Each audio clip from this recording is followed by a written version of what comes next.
You're watching The Black Homeschool Guy. My name is Mr. Spark, and today I'll be telling you about all kinds of African heroes and legends from history and how they impacted us as Africans and the rest of the world. Who was Thomas Sankara, and what did he do to change his country and the rest of Africa's political landscape forever?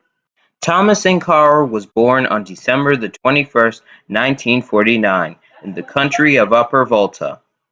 Sankara would successfully commit a bloodless coup in 1983, where he would rename the country Burkina Faso, which translates to "the land of the upright man." Thomas Sankara's mission for his country was to recreate its identity, to raise the standard of living, and to make it self-sufficient so it wouldn't depend on other countries for food aid or do simple tasks for them that they could do themselves if they worked hard enough. Sankara first took away many of the privileges of ministers and cheap public servants, and he cut both his and their salaries in order to cleanse the power structure and prevent social injustice. Sankara soon cracks down on social inequality by ending colonial taxes and by shaking up the feudal power of chiefs over farmers. Soon Sankara brings up women's rights in African society and soon creates policies that help them advance and protect themselves from physical abuse. And he even created a Women's Day, where men had to do all the work women did. Sankara soon starts to finish the promise he made to his people by launching a vaccination campaign against polio, measles, and meningitis, vaccinating over 2 million people.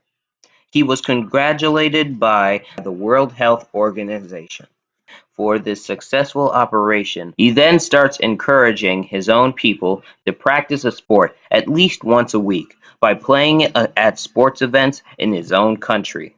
Sankara also organizes a public works project where they planted several million trees to help prevent deforestation or desertification, and where he encouraged his people to plant plants and helped made them more aware of the environment.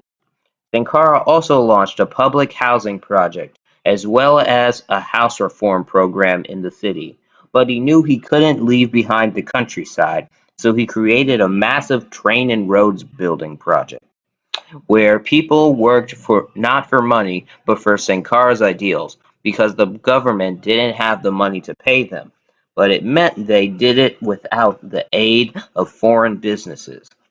Soon after causing these reforms and more over the course of 4 years, he was assassinated for his revolutionary ideas, which were in direct opposition to the French's control over their previous African colonies.